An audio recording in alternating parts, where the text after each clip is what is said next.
Halo bosku, assalamualaikum warahmatullahi wabarakatuh. Kembali bertemu dengan kami di channel Pasir Balap TV. Terima kasih telah menonton video kami. Jangan lupa untuk terus dukung kami dengan cara like, share, and subscribe.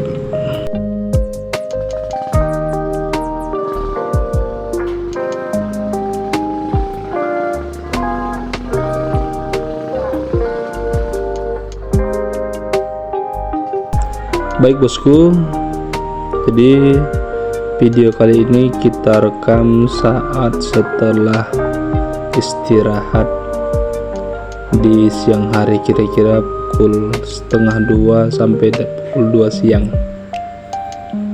Ini adalah proses ketika kita ingin menyambung pipa ke tengah. Tujuannya adalah untuk mencari di bagian mana pasir yang kira-kira memang kasar, bersih, dan tidak bersampah. Tentu semua ini dilakukan adalah dengan tujuan untuk memenuhi permintaan customer atau pembeli kita. Mereka lebih dominan mencari pasir yang kasar, bersih, bukan pasir halus. Saat ini kita ingin menyambung 3 pipa. Maka ketika kita menyambung 3 pipa, diperlukan 6 kayu pancang yang harus ada.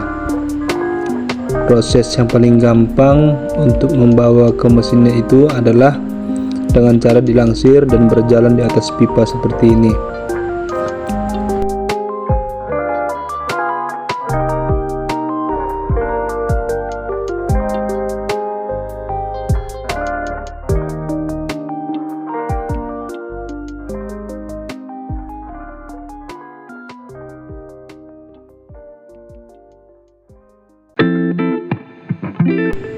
Baik bosku sekalian dan sobat Pasir Balap TV, video ini diambil dan diedit dengan kecepatan 5 speed, artinya 5 kali lebih cepat dari biasanya, karena memang apabila normal video ini diupload durasinya itu hampir 1 jam. Jadi untuk mempersingkat, kita cepatkan dengan durasi 5 kali kecepatan dari yang normal, dengan tujuan agar tidak terlalu panjang durasi videonya.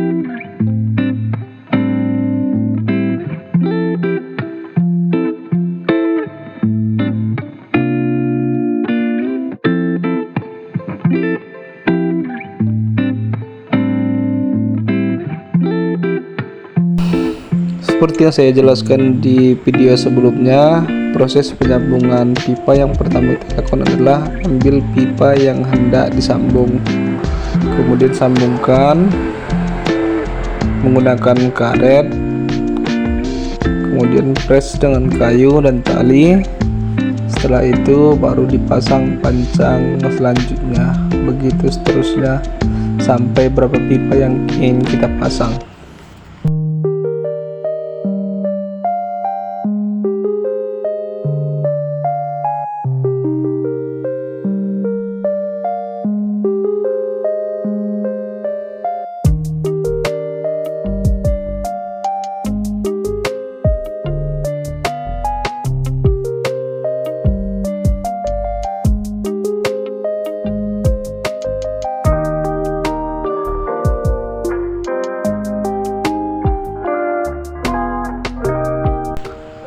Sambil sedikit bercerita mengenai honor yang didapatkan oleh seorang penyedot pasir, seperti mungkin di video sebelumnya sudah pernah saya jelaskan bahwa Untuk ukuran mesin seperti ini, mesin dompeng, gajinya per hari itu kalau harian sekitar 220.000 untuk 2 orang, ditambah biaya solar sekitar 100.000, maka kos yang harus dibayar oleh pemilik mesin setiap harinya sekitar 300 sampai dengan 350.000 per 1 hari kerja. Di luar mungkin ada kerusakan kecil-kecilan ataupun kerusakan besar. Untuk mesin yang lebih besar lagi, misalnya menggunakan mesin cold diesel atau sejenisnya, maka biaya jasa untuk pekerja itu bisa lebih besar atau mungkin lebih 2 kali lipat dari mesin ini, karena memang pendapatannya jauh di atas mesin kecil seperti mesin kami ini.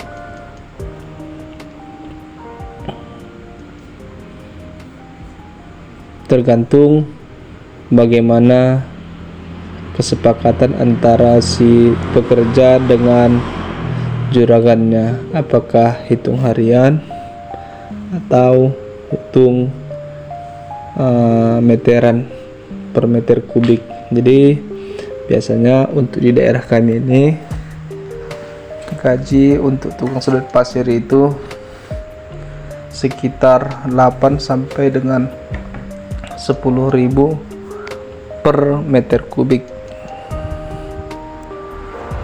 Bayangkan saja ketika dia mendapat pasir sekitar 50 meter 1 hari, maka sudah mendapatkan upah sekitar 500.000. Ada yang berminat untuk melamar kerja di sini, boleh komen di kolom komentar ya, teman-teman sekalian.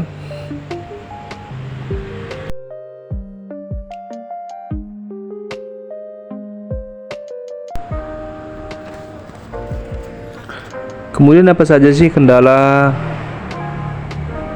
dalam usaha sedot pasir ini?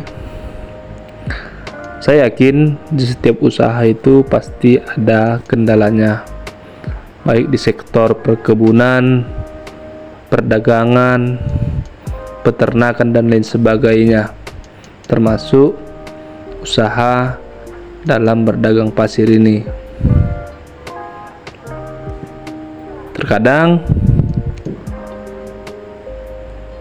material yang kita hasilkan itu tidak sesuai dengan yang diminta oleh customer. Ini juga menjadi sebuah masalah. Mereka misalnya meminta bahan yang kasar, namun kita mendapatkan bahan yang halus karena faktor cuaca misalnya. Kemudian yang kedua, kendalanya yaitu ketika proyek sedang tidak berjalan atau tidak ada proyek. Jadi kita hanya mengharapkan bangunan-bangunan dari perseorangan saja,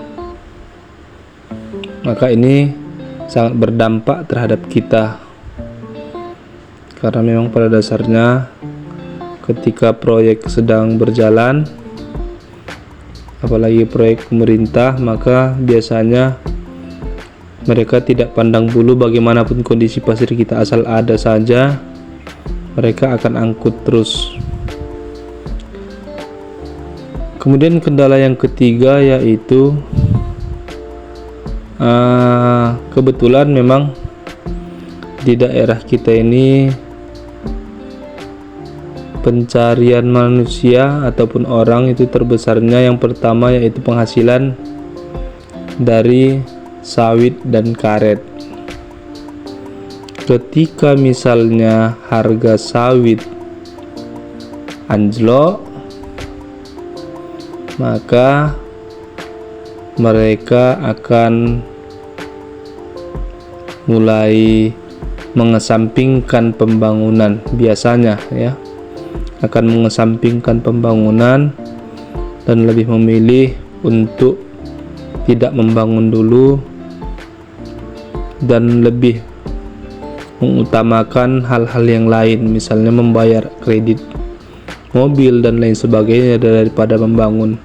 Maka ini juga berdampak terhadap kami yang memiliki usaha tangkahan pasir. Jadi itulah beberapa kendala yang mungkin bisa saja kami alami ketika berusaha di bidang pengadaan material pasir ini. Tapi yang jelas kita harus tetap yakin dan optimis, di balik apa yang kita usahakan pasti akan ada jalan rezekinya.